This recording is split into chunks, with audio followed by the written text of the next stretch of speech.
Hi! Good day everyone, especially to Professor Mac Jobin. We are the Analytica Aces and we will be presenting our chosen dataset. We choose the supermarket sales dataset.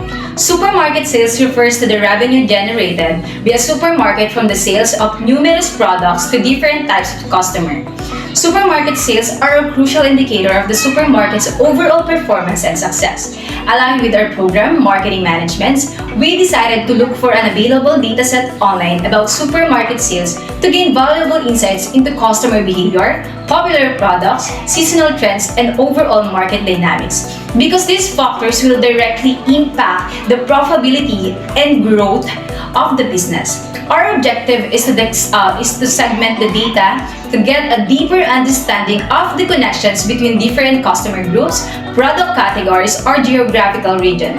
At the end of this study, we will understand the significant relationships of each attribute such as gender, customer type, and product line and how it affects the sales. This will also allow us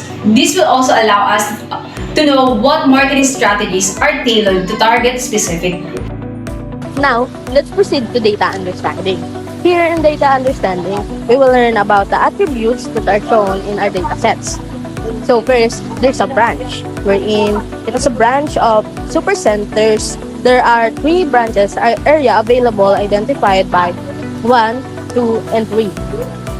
The city. It is the location of supercenters. The customer type.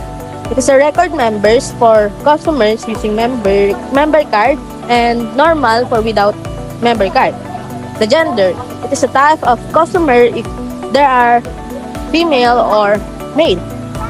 There are also product line wherein it is the general item categorization groups, which are the electronics accessories, fashion accessories, food and beverages, health and beauty, home and lifestyle, sports and travel category of products.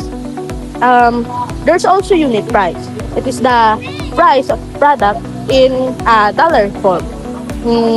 The quantity.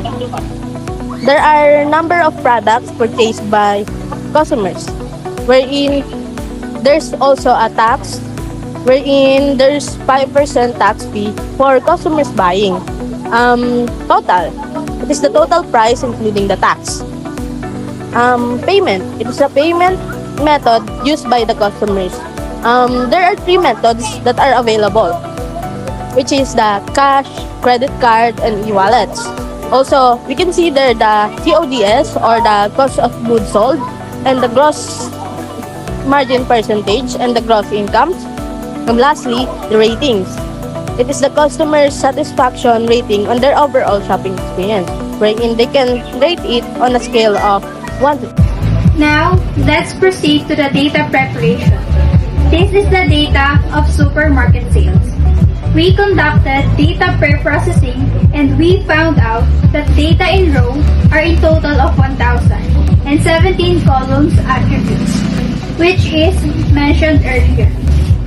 After that, we've all checked if there's a null value in our data and we found out that there is none. That is why the result proposed the answer. The illustration above, which is the histogram, shows the different variables, which are the branch, city, customer type, gender, product line, unit price, quantity, tax 5%, total, payment, cost of goods sold, gross income, and rating. We can see here that branch Yangon has the most transactions recorded. Next is they have the most female customers. Next is the product line. The customer purchases more food and beverage than the other products. Lastly, the most mode of payment they use is the e-wallet. Next is cash. This data pre-processing is used for various purposes, such as understanding customer behavior and analyzing sales trends or identifying areas for improvement.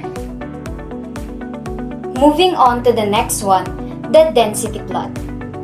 This graph is somehow similar with the histogram. The only difference is that histogram is the counting tool and density plot is the landscape viewer. By this, It provides a much clearer view of the distribution of the group. The data matrix. This is the summarized data from both the histogram and the density plot. It shows the relationship and distribution within the dataset. In this presentation, we can see in the middle the histogram. By combining insights from the histogram and density plot, the scatter plot offers a comprehensive overview of the dataset's characteristics. Now, let's proceed to the modeling.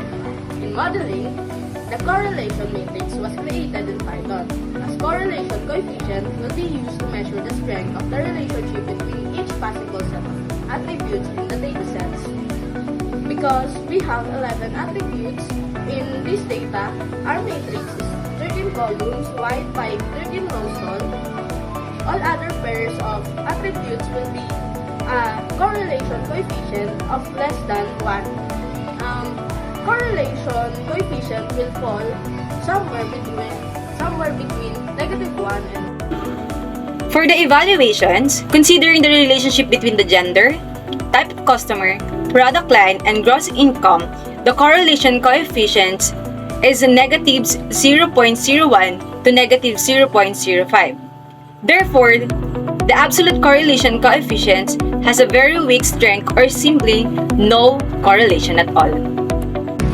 Considering the relationship between the quantity sold, attributes, and the gross income, correlation coefficient is 0.71. It is a very strong positive correlation. The positive correlation means that as one attribute's value increases, the other attribute's value also increases. But positive correlation also means that one attribute's value decreases, the others also decreases. The negative correlation exists if one attribute's value decreases.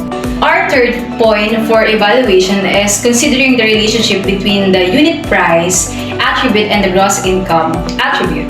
So the correlation coefficient between these two attribute is 0.63. So it shows that it has a very strong positive correlations. Meaning if the price unit of the supermarket increase, the gross income will also increase. But if the unit price by the supermarket falls, the gross income will also fall. For the recommendation, the supercenter must have to a lot of sales on their every branches in order for them to have high gross income. They also have to maintain their prices to retain increasing sales. We would also like to recommend them to narrow down their target market in accordance of the gender of the market. Like in their product line of fashion accessories, wherein they will target the female customers, and for the electronic accessories, they would also have to target the men, particularly the fathers, because they are the common users of fixing their appliances. And for health and lifestyle, they must also have to target the health conscious and the mothers, because they are the ones who are concerned for their own health and for their children's health.